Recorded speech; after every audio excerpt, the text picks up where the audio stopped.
Season's greetings once again, everyone. It's Sol. I have only one rule here. If it's animated, I'll comment on it.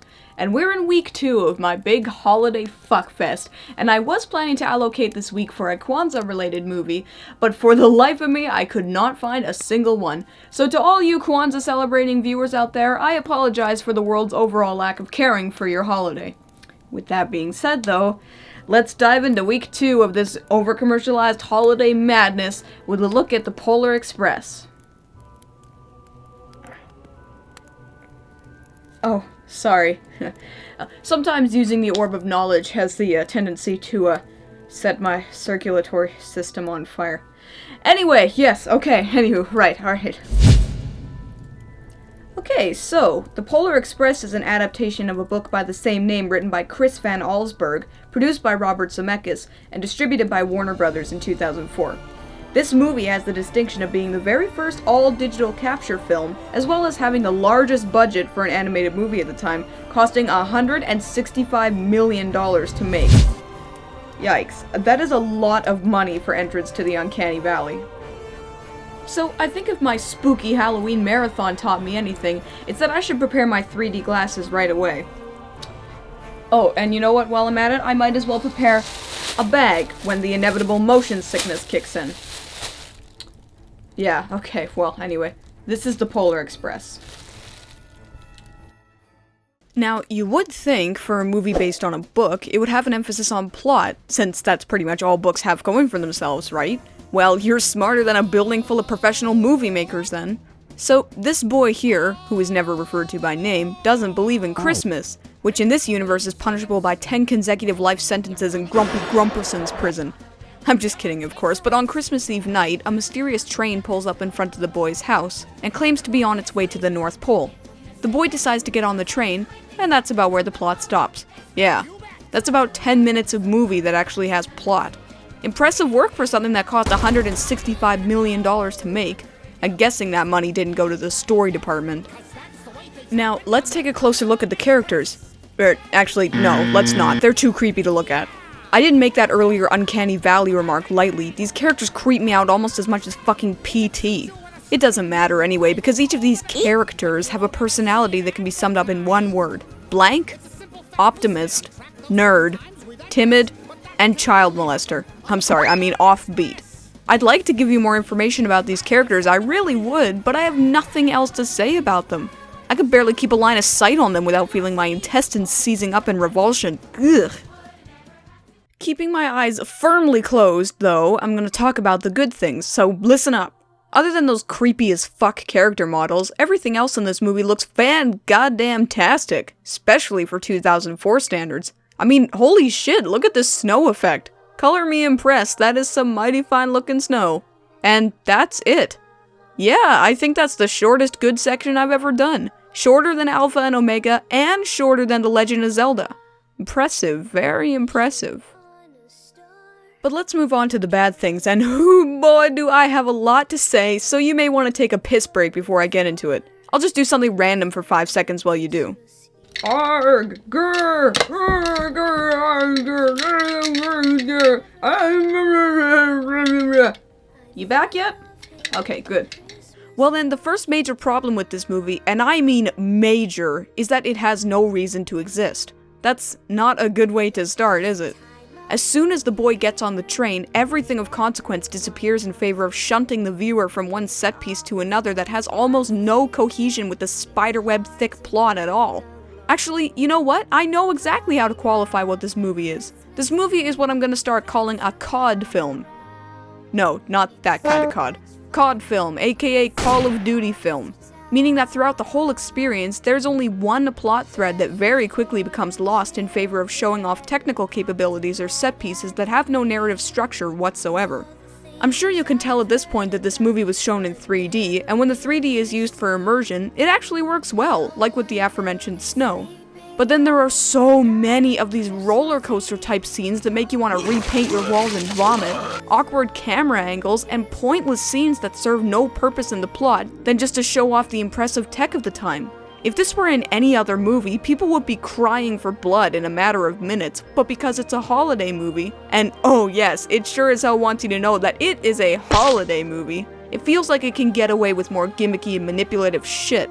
That's why the main character is a blank slate. That's why there are schmaltzy musical numbers for no reason. That's why it ends with a moral so sappy you can coat your pancakes in it. Pancakes? They exist as an excuse. An excuse to show off new technology with a flimsy defense of saying, oh, so what if our narrative is piss poor, our characters are cardboard cutouts, and our musical score is manipulative and repetitive? It's a Christmas film, no one will care. Yeah, well, you know what? Just because it's a Christmas film, it doesn't give you the right to not try. When you go down that line of thinking, you start making things like a Steven Tyler elf. Don't even try to defend yourself, you have no defense for this.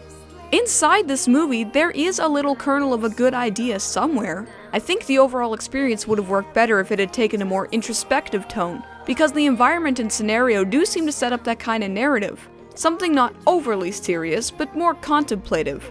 Like maybe a study of why people lose their faith and how it sometimes can't be brought back, because that's just how life is, so make the best of things while you can. I don't know, I'm just speculating at this point, but that's the only thing I can think of at the moment, since this movie leaves you unsettled and unsatisfied. It says nothing new in terms of morality, its creepy, dead-eyed characters send shivers up my spine, and it feels almost shamelessly manipulative, as though it's trying as hard as it can to yank open your ribcage and play your heartstrings until you're convinced it's a holiday classic. Well, if this is a holiday classic, then 8 Crazy Nights is one for the Criterion Collection. Its tone is all over the place too. I'm gonna show you the exact moment this movie went from holiday whimsy into Metal Gear Solid levels of tone setting. Ooh, we got it! Hey, we got it! Say, we got it! Just why? To bring this ramble to a close, the Polar Express is a barely coherent mess that serves only to show off the capabilities of computer animation at the time, and even then, it fails at that with its immensely off-putting character designs. You may say it's a product of the times, and it is, but Final Fantasy VII Advent Children came out just 9 months after this movie and achieved some genuinely great photorealistic human characters. Hell, even Shrek did human characters more believably than the Polar Express, and that came out in 2001. Again, excuses. There, I think I just summed up this movie in one word. Excuses. The excuses expressed may have the atmosphere and look of a great holiday classic, but don't give in to the belief that making something for the holidays is justification for non-existent writing, boring characters, a manipulative tone, and a set-piece driven structure. This is a film that runs you right off the rails only 10 minutes into the runtime, and it can definitely be skipped over this Christmas. I give the Polar Express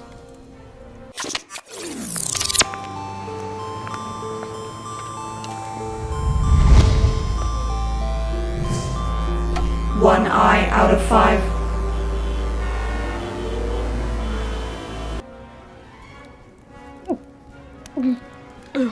God, okay. So, the Polar Express. Is it watchable? Well, if you're not bothered by the fact that the characters look like living corpses, then I don't think we could be friends at all. But if you aren't bothered by that, I would say yes, but only in the most literal sense of the word. Is it enjoyable? Well, I think that all boils down to what kind of person you are. If you enjoy the holidays, you'll probably find this movie getting you into the spirit with its atmosphere, but if you're just a general moviegoer, you're probably not gonna like it very much. Is it memorable? Again, I think that's all subjective, because if you really like the holidays, you will stay in your mind, but if you don't care about the holidays, or you hate it as much as I do, you hate it more than getting your clitoris removed with salad tongs, then you're probably not gonna like it or remember it very much. And maybe, just maybe, I think I need to stop watching 3D movies, because I am feeling really, really nauseous right now. And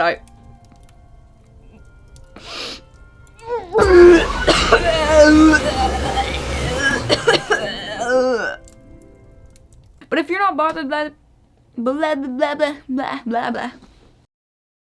Want to stay up to date with the latest EyeofSol news? You can follow me on Twitter as well as on Facebook at twitter.com/EyeofSol299 and facebook.com/EyeofSol.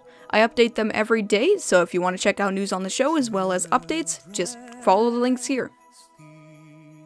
Hey everybody, thanks for listening to my whole rant about the Polar Express. We still got 2 more movies in this big holiday fuckfest, so you're not gonna want to miss it. Don't forget to like, share, and subscribe to my channel if you like what you saw, because it really helps me out quite a bit and it always puts a smile on my face. If you want to see the previous Holiday Fuckfest episode as well as my other episode, you can see the links playing in the video right now. If you want to check out my various social media sites, you can see my Twitch channel, Twitter page, and my Facebook fan page there on the screen for you. Have an idea for an animated series or movie you want me to comment on? You can leave me a message in the YouTube comments on any one of my social media sites, or just let me know in any way you can think of to let me know what you want to see, and I will add it to my list. Alright? Thanks again for watching everybody, and I will see you next week for part 3 of Sol's Holiday Fuckfest.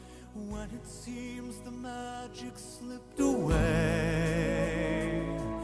we find it all again on Christmas Day.